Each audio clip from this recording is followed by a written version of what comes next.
trying to hold the lead now, and with Rule going 0-2, he might be safe and good to go. And it appears that the color that is absent from this list is white. So he's every color but. And he's going to be put to the test here very quickly by James Holcombe, who's playing Blue-White Heroic. James with a favorite hoplite to start things off. Hoogland with a Yavimaya Coast, so his mana looks to be a little bit painful here. See if Holcombe can turn this favorite hoplite into something nasty. It's just going to be a boring attack for 1 thus far. This looks to be a Tranquil Cove, so this will move James up a little bit. This heroic deck picking up in popularity a little bit based off of Tom Ross's performance in Columbus a couple weeks back. It's a very powerful deck. We've seen elements of it at the Block Pro Tour. The mana got a lot better with Flooded Strand. It's a very powerful, consistent deck. James will draw. You see he does have a copy of Battlewise Hoplite in his hand. Temple of Enlightenment looks to be the land that he's going to play. Potentially. It looks like he's going to start by just attacking for 1, so that's going to work out just fine. There is a Temple. A little scry action here. Top card is a Plains. Going to consult the grip here. Looks like that's going to go away, so no interest in a 4th land. And typically the decks that Jeff builds, because of their mana base and they're trying to play expensive stuff, typically struggle against really aggressive linear strategies. He normally has to cheat those kind of matchups, and there's 3 copies of Anger of the Gods in his main deck to that end.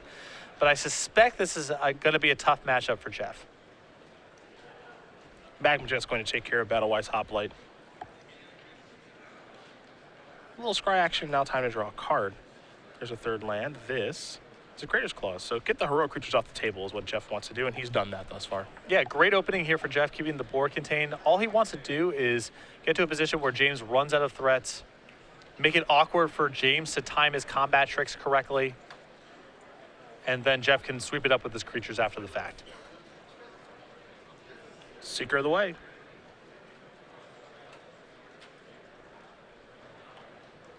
Jeff untaps, draws a card. You see his graveyard. He's already got some red removal spells down there.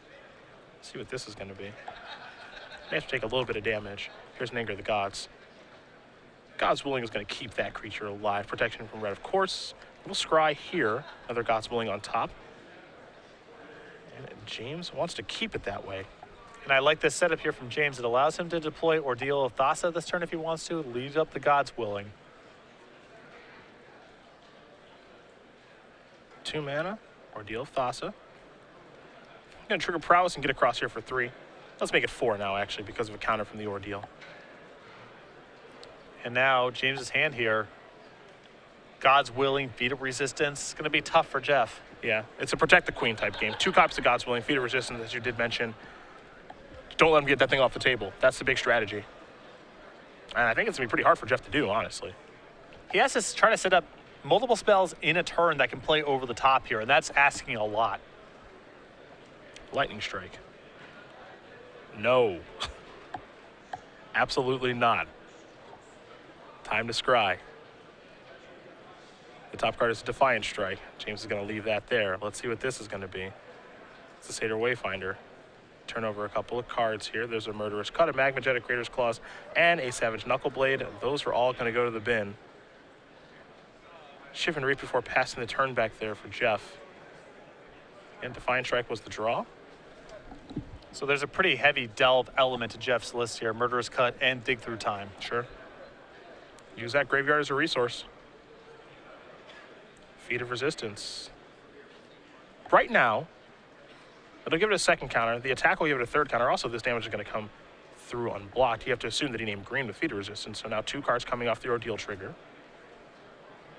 Can happily cast Defiant Strike because he's drawn a land, which I think is going to happen. Yep. That'll trigger Prowess as well. So this is a lot of damage that's coming through here for James.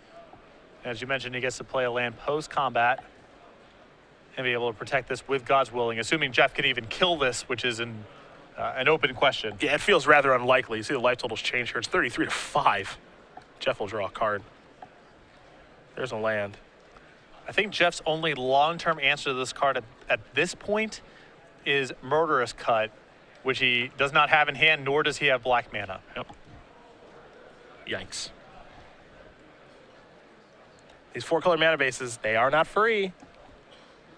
I mean, the 3-color mana bases aren't free. Yeah. Here's a Stormbreath Dragon. Okay, well, protection from white is not bad here. Not bad at all. Only one God's Willing in hand, too, so another Seeker is the draw. So can't just go God's Willing, kill you. That's not an option right now. So a bit of a roadblock here by Hoogland.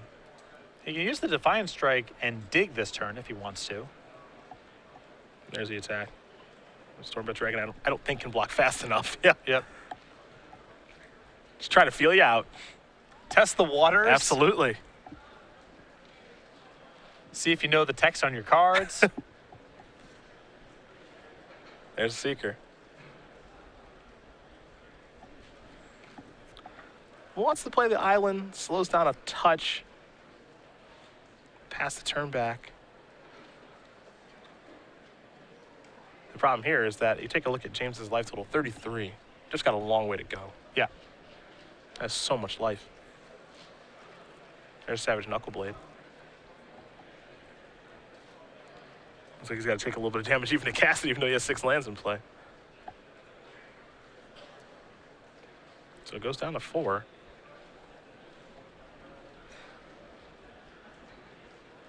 I believe that is Eidolon of Countless Battles that James has just picked up. Yep, the big fella.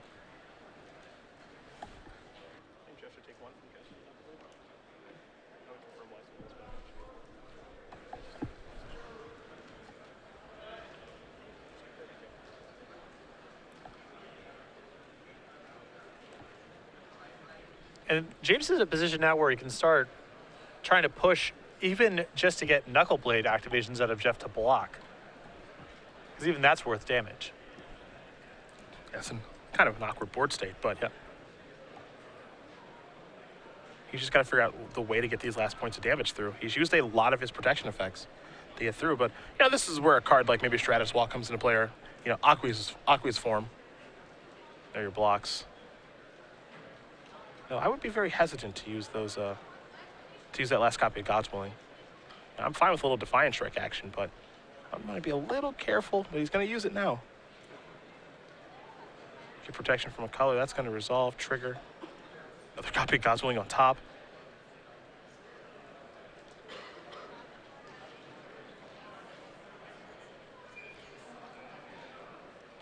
And it looks like James has some interest in doing something else this turn. I think he's going to go with a strike. Yeah. Yeah, and this is a bit of an operations error from James. I'm inclined to agree. He could have led off with the Defiant Strike if he knew he was going to make this attack anyway, because Jeff's blocks are forced. Yep.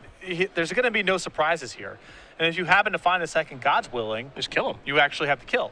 And now instead, James has to kind of finagle this board a little bit and hope that Jeff leaves himself in a spot where he only has one color of blocker back. Just going to sacrifice his Wooded Foothills, go down to 3. Get a forest out of his deck. Might go down to 2 to pick up the Knuckleblade. We'll see. Yep. It's a painful game. When you're 4 colors, probably have to take some damage. Well, now Jeff's in a position where he can at least cast the Knuckleblade without taking damage, because he's a mountain, a forest, and a bivouac. So that's a starting point. Step in the right direction. And he still has the Wayfinder back as a chump blocker as well. Didn't get a great look at the draw, but in comes Opulent Palace. There's Knuckleblade. And that's significant because now the Murderer's Cut that's been brought in Jeff's hand is online next turn, if he can get out of this. Copy of Ordeal of Heliod is the draw.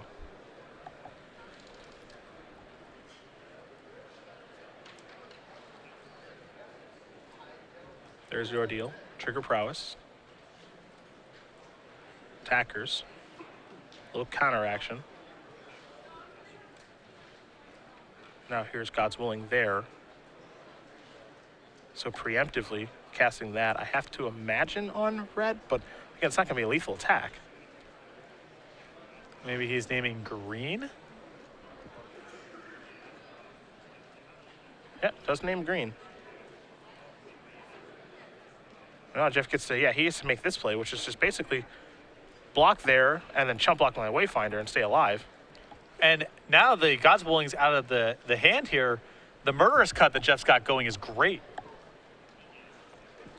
Yeah, see, the thing about God's Willing in this deck and Feat of Resistance as well is I like the way that James used them at the beginning of the game, but I don't like the way that he's used them in the later stages of the game. You know, he's got to use that as the way that he pushes through damage. Yeah, the Defiant Strike play was where I think things got away from James a little bit there, because the opportunity was there for James just to do that first, see what was going on, And it turned out the top card of his deck was a God's Willing, and that would have been the kill.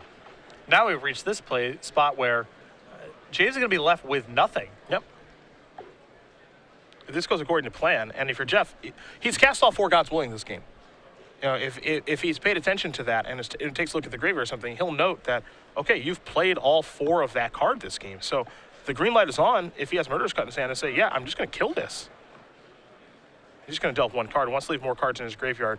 It looks like for maybe a card like Dig Through Time or Future Delve cards. But now he gets to go on the offensive and doesn't have to worry about a haste threat either from the Heroic deck. So we're turning the corner here all of a sudden. Hero of Iros is the draw. That's going to come into play. If you're Hoogland, you need to close the door as fast as you possibly can. Aqueous Form, Heliod's Pilgrim can come off the deck.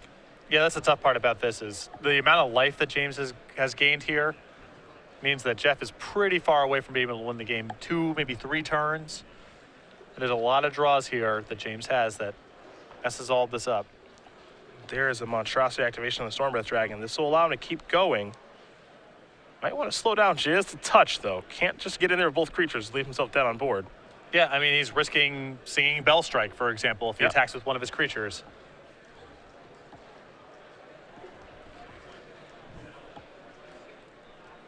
Yeah, how does he want to attack here in this situation? I think that's the big question.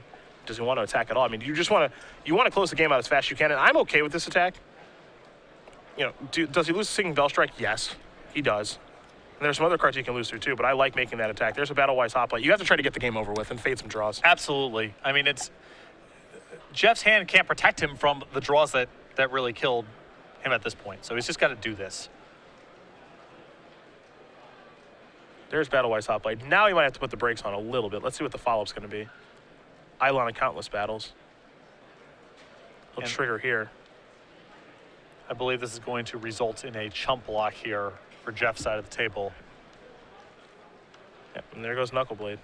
Now facing 2 lethal attackers, so Jeff needs a big draw. Well, he's reaching for mana, so it looks like it was big enough. Let's see what this is. It's a Courser. Take a look at the top card, Soul Tie Charm.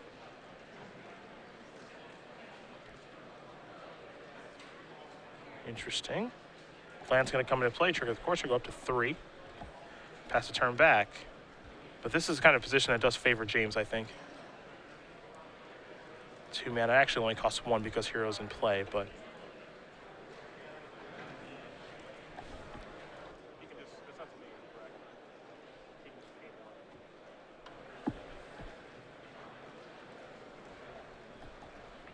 so you see Jeff's going to take a look at Eidolon of Countless Battles. You saw the Heroic trigger. Now, the question, of course, is do you put it on the hero and grow that so that you can draw the cards, or do you put it on the Battle-Wise Hoplite and take the opportunity to scry?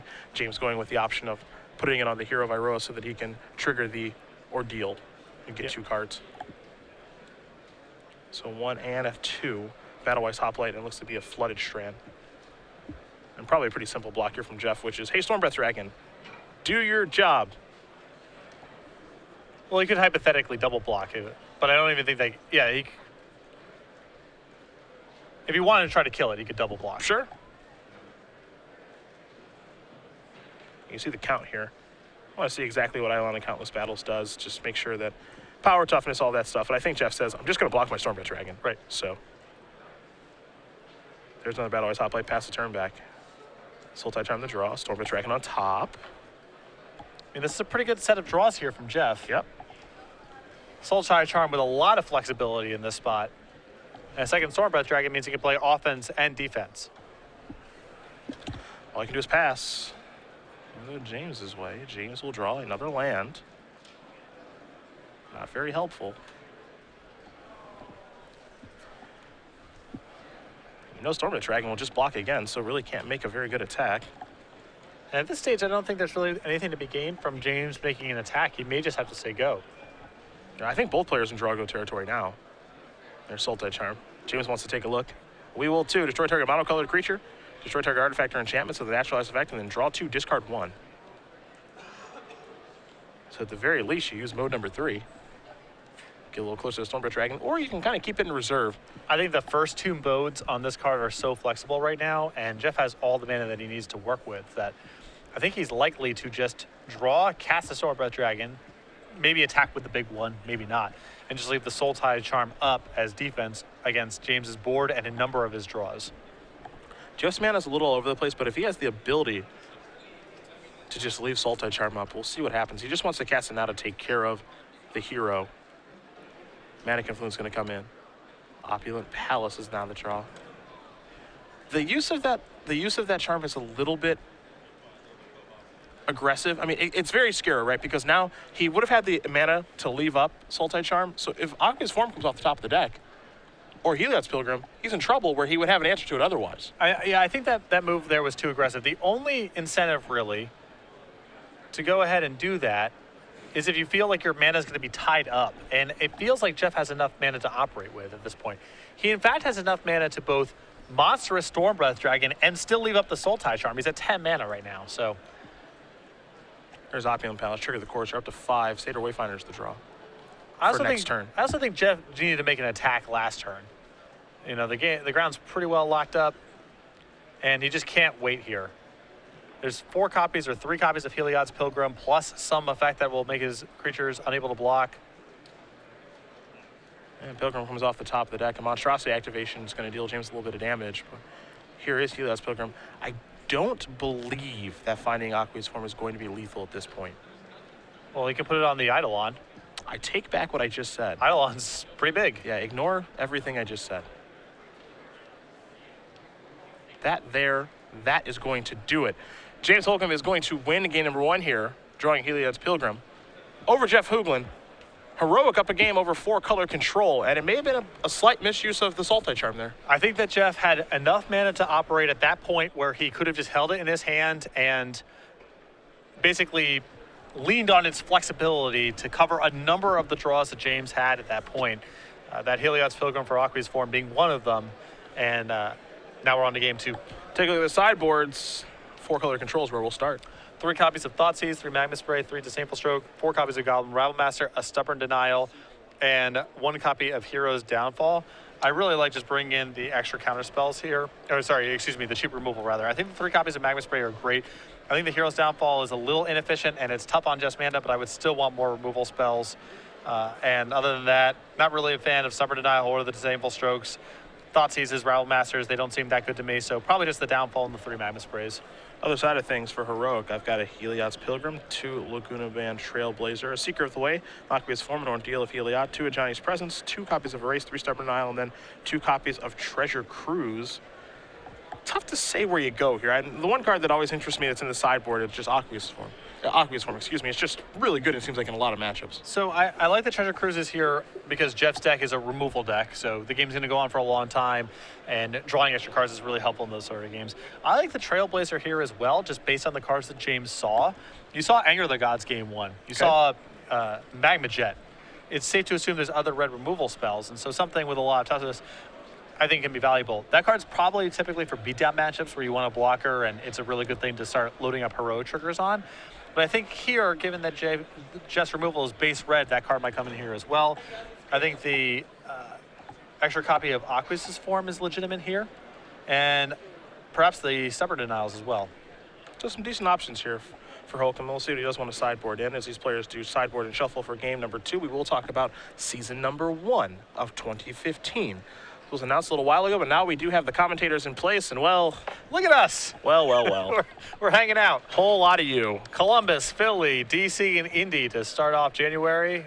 We move to some warmer environs as we move into February here with Houston, an open in Los Angeles, dry bowl for me. Your first open off in Baltimore, then Grand Prix Miami. You and I will be working that. Yep. And then we move to Dallas, where I will be working with Matthias, and the Season 1 Invitational in Richmond. This is basically replacing the Charlotte Invitational from Season 1 of last year. Will be me, you, and Matthias Hunt covering that event. Going to be a lot of fun there in season number 1. We'll go over season 2 a little bit later today, but season 1 is good to go. The 2 weekends I will have off. When you're in Baltimore with Matthias, I will be in Mexico for the first time for my brother's wedding, and then when you're in Dallas, I will be in Cleveland for the Grand Prix, first one since 2002. Pretty fun. I think through the end of May, I asked for 1 show off. You're a monster. So I'll be working nearly all of them. You're an animal. Yeah. You're going to have a lot of miles, even though you already do have a lot of miles. Yep. already a Delta millionaire, but no reason that you can't be a Delta You millionaire. own a plane. Basically, after Mr. Delta, I'm the highest ranking guy over there. You get to sit in the cockpit. Do you think his name is Mr. Delta? No, it's not. It is not. James going to take a mulligan here. Looks like Jeff is doing the same. Excuse me, Mr. Delta. Yeah.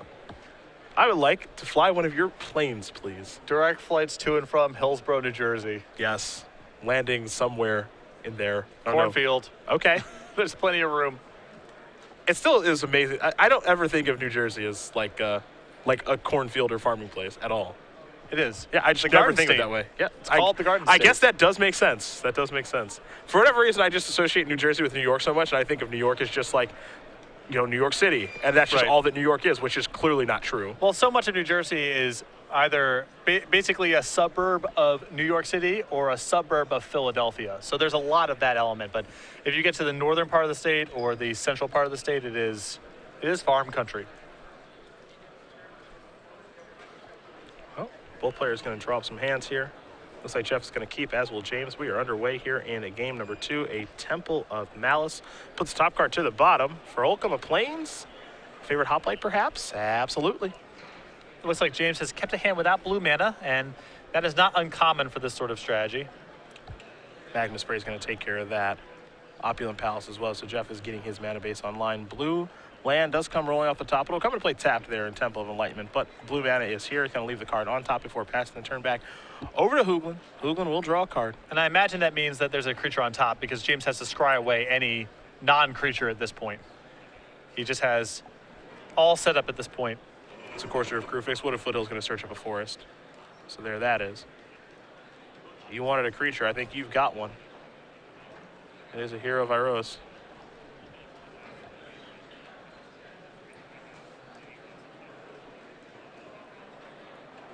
We'll see Jeff's top card here from Courser in just a moment. It's a copy of Seder Wayfinder. That'll be the draw for the turn. And now Temple of Epiphany. Just all the lands. Yeah, I mean, a lot of scry lands, a lot of tri lands. Fetches too. You can do a lot with your mana base in this format, as we found last Guess week. how many different lands are registered on Jeff's deck list? So I'm not allowed to look? Yeah. Okay. Not total lands, but different individual lands. 13. You are correct. Yes. It is 13. I swear, I know you guys can't see this. I did not look. I just have a knack for these things. Been doing this magic thing for a little while. 13 is actually a pretty good guess. That's kind of insane. Seder Wayfinder turns over a couple of cards. Bagman sprays the top card on the deck. Actually got that right. Yeah. Oh, wow. It's 13. Jeff almost ran out of space on the deck registration sheet. That'll happen. Bloodstained Mire's going to come in. Trigger. Little life gain. Pass the turn back. It's time to build a hero. Holcombe will draw a copy of Tranquil Cove. See the Defiant Strike and the Feeder Resistance. You have to assume if Jeff didn't kill it right away, he doesn't have an answer. Yeah, you don't want to be playing at instant speed against this deck as much as you can avoid it because that plays into Feat of Resistance and God's Willing and such. Ordeal. Only going to cost 1. Trigger. Yes. That's a 3/3 now. Attack step. Let's make it into a 4/4. Blocks pretty quick. Bye-bye Seder Wayfinder. Trying to keep that life total high. Yep. That Pass turn Wayfinder's back. not really doing anything else. Nah, rarely does. Jeff draws a Magma Spray. Savage Knuckleblade, the top card of the deck. Perhaps some mana issues here for Jeff. Doesn't look like he has a ton of them. Yeah, I mean, he's only got red, black, double green, and blue, so he's probably missing some colors, I would guess. Just doesn't look like he has very many lands. Might still be in 1 land per turn territory. He's going to sacrifice the Bloodstained Mire. Get a mountain or a swamp out of the deck. There's a mountain. Yes. And it's an interesting feature of the fetch lands in Standard compared to Modern or Legacy, where we're used to them basically being perfect mana fixers. In Standard, that isn't really the case. I mean, Wood of Foothills for your green-red monsters deck is great, of course, but once you start building these 3 and 4 color decks, it does not always find the mana that you're looking for.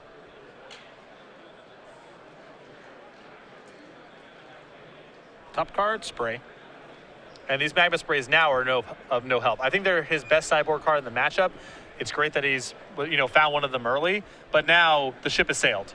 Yeah, they get bad fast. Yep. I think he knows that he's in some trouble. So the tough part about playing against Blue White Heroic is the straight removal effects like Soul Tide Charm and Hero's Downfall. They're often too slow, and the damage-based removal has a very short shelf life. So having the right mixture of removal is a challenge. It's an attempt at a Soul Tide Charm. Pick any color you want, James. That's not true. Don't pick blue. His ordeal. All right, no, falls you're on- right. You're right. You're right. Okay.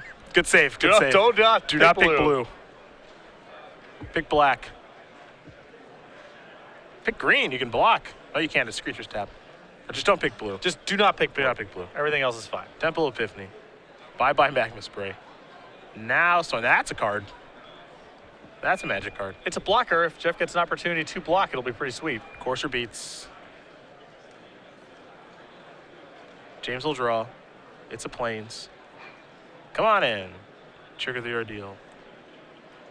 And a 1 and a 2. Battlewise Hotline Temple of Enlightenment will Defiant Strike action, force some more damage through. This is another operations issue.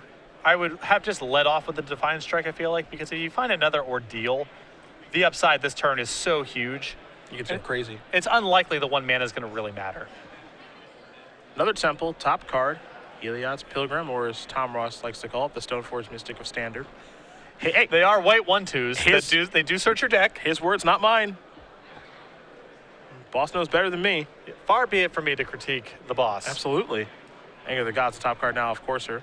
And I like some hyperbole myself. I'm not opposed, but Hey, well, he proved it in Columbus.